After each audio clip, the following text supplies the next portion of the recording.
बिस्मिल्लाहिर्रहमानिर्रहीम। अस्सलाम वालेकुम डियर्स, ये है मैथमेटिक्स क्लास 8 की जिसका ताल्लुक सन टेक्स्ट बुक बोर्ड से है। उसमें एक्सरसाइज 4.1 है, यूनिट 4 है। उसमें जो 10वां नंबर क्वेश्चन दिया हुआ है, लास्ट ये क्वेश्चन है इस एक्सरसाइज का, उसको सॉल्व करेंगे। सो अपनी वीडियो शुरू करने से पहले मैं आप सबसे रिक्वेस्ट करता हूँ, अगर आप मेरे चैनल पर न्यू है तो प्लीज सब्सक्राइब कर दें मेरे चैनल को। सो डियर्स, आइए सीखने की कोशिश करते हैं। यहाँ पर दिया हुआ है 14 persons working 5 hours daily can complete 1/3 of the work in 8 days. How many hours per day are needed to complete the rest work in 4 days by 35%? तो डियर्स, यहाँ पर जो है आपने एक साइड में लिखना है persons, hours, CW then days. तो यहाँ पर 14 पर्सन्स हैं जो कि 5 आवर्स डेली काम कर रहे हैं और 1/3 जो वर्क है वो कंप्लीट हुआ है 8 डेज में। तो अभी हमसे पूछा जा रहा है कि how many hours per day, तो डेली कितने घंटे वो जो है काम करें। या 35 पर्सन्स है और अभी काम जो है टोटल यहाँ पर है, आपको पता है कि 3 अगर दिया हुआ है तो उसमें से 1/3 तो हो चुका है, लेकिन टोटल 3 हिस्से काम के, उसमें से एक हिस्सा जो हुआ है तो अभी 3 हिस्सों का भी जो है 2 हिस्से जो है वो बाकी काम है। तो हमने यहाँ पर पहले लिखा 1/3, ये कंप्लीटेड वर्क है, और उसके बाद लेफ्ट वर्क कौन सा है, मतलब टोटल हिस्से जो है वो काम 3 का है। तो 3 में से एक हिस्से काम होगा तो 2 हिस्से अभी काम बाकी है। तो 35% जो है और काम का जो 2/3 हिस्सा है 4 डेज में अगर उसको कंप्लीट करना है तो डेली उनको कितने आवर्स जो है वो काम करना पड़ेगा। तो हमने यहाँ पर क्या किया है डियर्स, कि मैंने ये सॉल्व कर लिया है, लेकिन अभी आपको अच्छे से समझाता हूँ कि कैसे सॉल्व किया है। तो आपने क्या करना है, आवर्स की कंपैरिजन करनी है पर्सन्स के साथ, आवर्स की कंपैरिजन करनी है CW के साथ, और आवर्स की जो है आपने कंपैरिजन करनी है डेज के साथ। यहाँ पर ये पार्ट जो है वो कंप्लीटेड पार्ट भी हो सकता है, कंप्लीटेड वर्क भी हो सकता है, और यहाँ पर जो है इनकम्प्लीट वर्क भी हो सकता है। तो मैंने यहाँ पर जस्ट CW लिख दिया है। तो हम देख सकते हैं डियर्स, यहाँ पर अगर लोग कम होंगे तो जो है आवर्स क्या होंगे, ज्यादा लग जाएंगे। जी हाँ, अगर लोग कम होंगे, काम करने वाले कम होंगे तो आवर्स ज्यादा लग जाएंगे, लेकिन अगर काम करने वाले ज्यादा होंगे तो आवर्स जो है अंडरस्टूड। यहाँ पर पर्सन्स कम, तो यहाँ पर पर्सन्स कम तो आवर्स ज्यादा, लेकिन पर्सन्स ज्यादा तो आवर्स कम, तो ये एक इनवर्स प्रोपोर्शन है। तो हमने यहाँ पर क्या लिखना है, पहले 5 देन x लिखना है, और अगर ये यहाँ पर इनवर्स है तो हमने पहले लिखना है 35, फिर लिखना है 14। तो 35 लिखा है, उसके बाद 14 लिखा है। तो अभी उसके बाद हमने क्या करना है डियर्स, यहाँ पर इनकी कंपैरिजन करनी है। आप देख सकते हैं अगर काम का हिस्सा कम होगा तो आवर्स भी कम लगेंगे, और अगर काम का हिस्सा ज्यादा होगा तो आवर्स भी ज्यादा लगेंगे। ये एक डायरेक्ट प्रोपोर्शन है। आपको नॉलेज होनी चाहिए कि डायरेक्ट प्रोपोर्शन और इनवर्स प्रोपोर्शन किसको बोलते हैं, उसके बाद ही आपको ये जो है वर्ड प्रॉब्लम से समझ में आ जाएंगे, बहुत इजी है।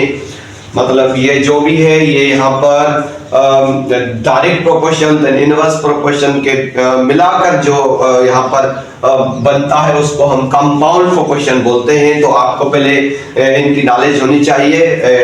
इनकी वीडियोस बनी हुई है direct proportion then inverse proportion की, वो आप देख सकते हैं मेरे चैनल पर।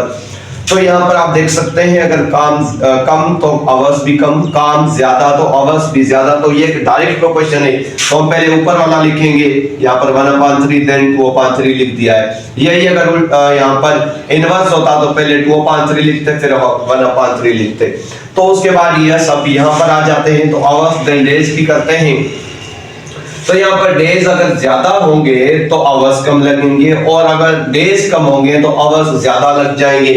मतलब एक चीज अगर बढ़ रही है तो दूसरी कम हो जाए, या दूसरी चीज कम हो रही है तो दूसरी बढ़ जाए। ये भी एक इनवर्स प्रोपोर्शन है। तो इसको हम 4:8 लिखेंगे।